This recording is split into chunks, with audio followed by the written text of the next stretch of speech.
Back by popular demand, today I'm going to be time-lapsing a movie I've never seen before. I'm going to try to guess the plot, and you can tell me in the comments if I'm right or wrong. But also, did Netflix steal my idea? Hello and welcome to YouTube. My name is John Warder, and this experiment is all about efficiency. Back in September, I tried this experiment out with the movie Bird Box and quickly realized this idea might be a bad one.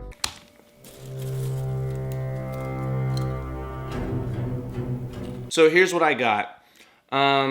Sandra Bullock's in the movie. But it did save me some time, and a few of you said I wasn't too far from the plot, so we're doing it again. This time I had you all vote on Twitter and Instagram, and you decided for me to watch the newly released Scorsese film, The Irishman. Now before we begin, I don't want to make the same mistake like I did in the last video and claim that I'm a genius, but I am kind of shocked that no one else has seemed to have thought of this idea before. I mean, this is the ultimate time saver. Or maybe someone has, and that someone is Netflix. On October 28th, Uproxx released an article explaining that Netflix is testing a speed binge feature which would allow viewers to consume content at higher speeds. However, what I find most interesting about this article is it was released 1 month after my Timelapse the Movies Bird Box experiment and begs the question, did Netflix steal my idea? So I did a little research and came to the conclusion that they in fact did not. So I mean that answers the question. I just was hoping that you'd click on the video. It's legitimate, right? It's legitimate. It's a legitimate question. But this announcement did not go unnoticed and was met with many protests from a few Hollywood stars. Director Judd Apatow responded saying he would fight Netflix on this. Aaron Paul argued that this would destroy everyone's art. And director Peter Ramsey asked, do customers want to eat or have sex 1.5 times faster too?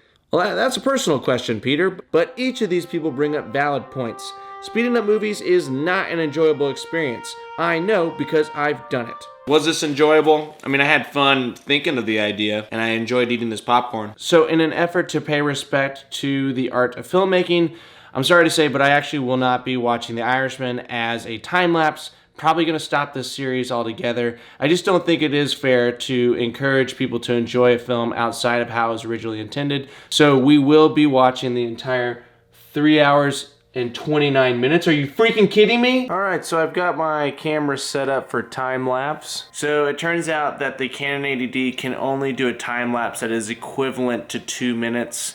And if we're looking at intervals every 2 seconds, the longest we can run for is 1 hour and 59 minutes. So essentially what that means is I'm gonna have to record 2 time lapses because this film is long as ball. We are pressing play and we are starting the time lapse.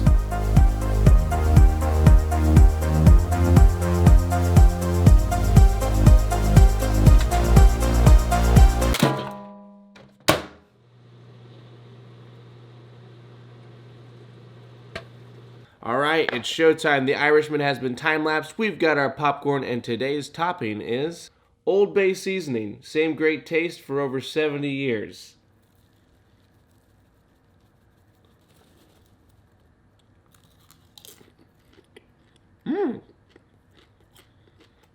That's pretty good.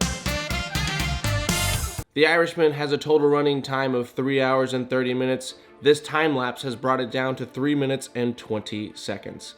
A significant improvement, we shall hope. If you have not seen The Irishman yet, I invite you to join me and watch this time lapse and see if you can understand the plot. Mind you, there will be no audio. It's all visuals, but some of the best storytelling requires no audio at all. Well, there's only one thing left to do. It's time to time-lapse the movies. Wish me luck. Okay. Alright, so we're in a hospital. Old Robert De Niro. We're driving on the highway. Joe Pesci, I knew he was in here. Then we are in a bar, meat place.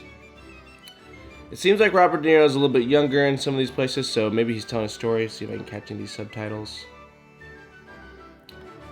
Okay. There's a lot of, oh, someone just got beat up on the curb. This definitely seemed like a mafia film, which I kind of had a feeling it would be. A lot of negotiations going on. Robert De Niro seems like kind of the tough guy. Joe Pesci is his pal. He's having a phone call. Looks like we're...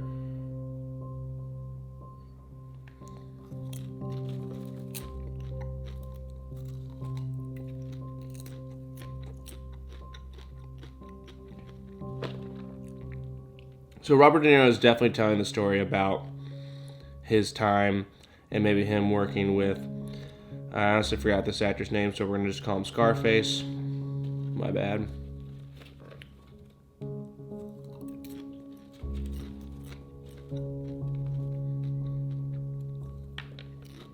Okay, they're going to court because they got in trouble for all the mafia stuff that they're doing.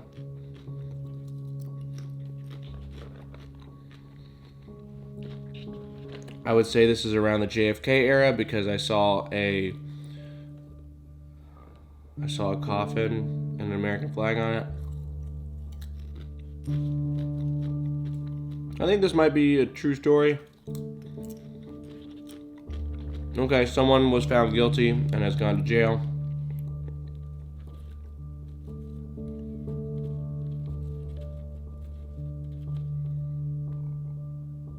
This is not an enjoyable way to watch a film, I've got to say.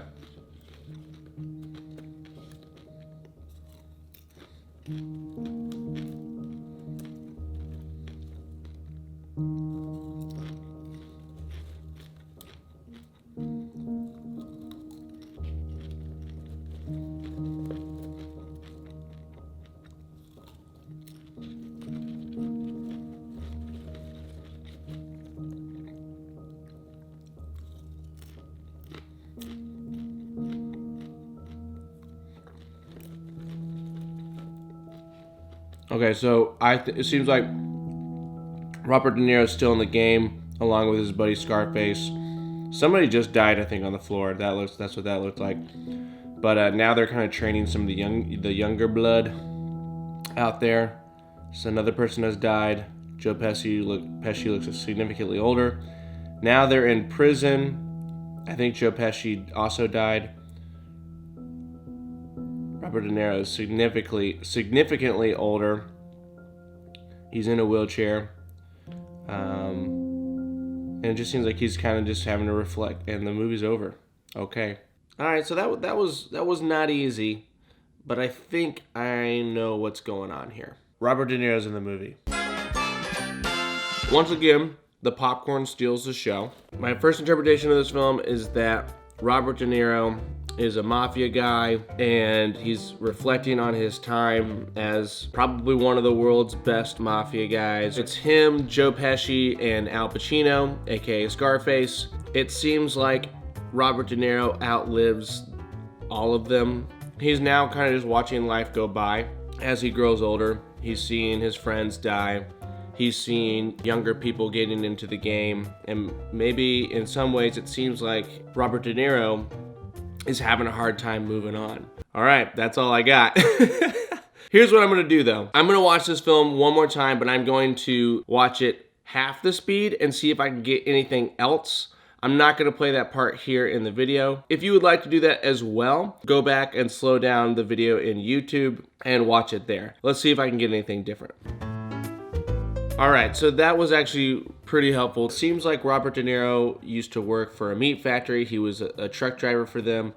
And I think at one point he was pumping up gas, and that's where he met Joe Pesci, who connects him with Al Pacino's character, who I think is some sort of politician or big-time businessman. And we follow Robert De Niro's character as he kind of grows into this role of working in the mafia and becomes a bad person.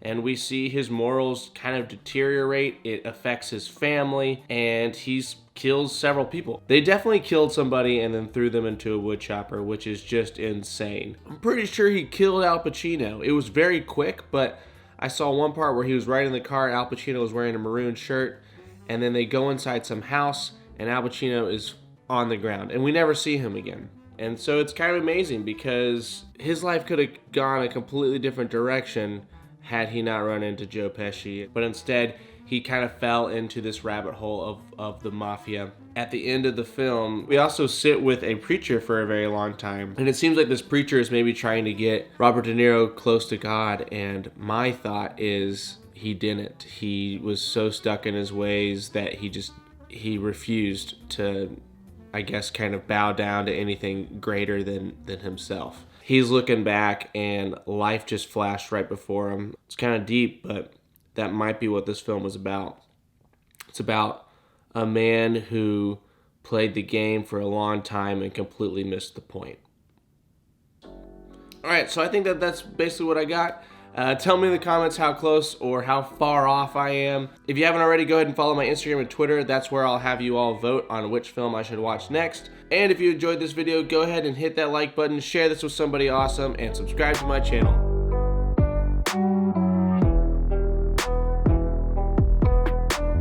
Yeah.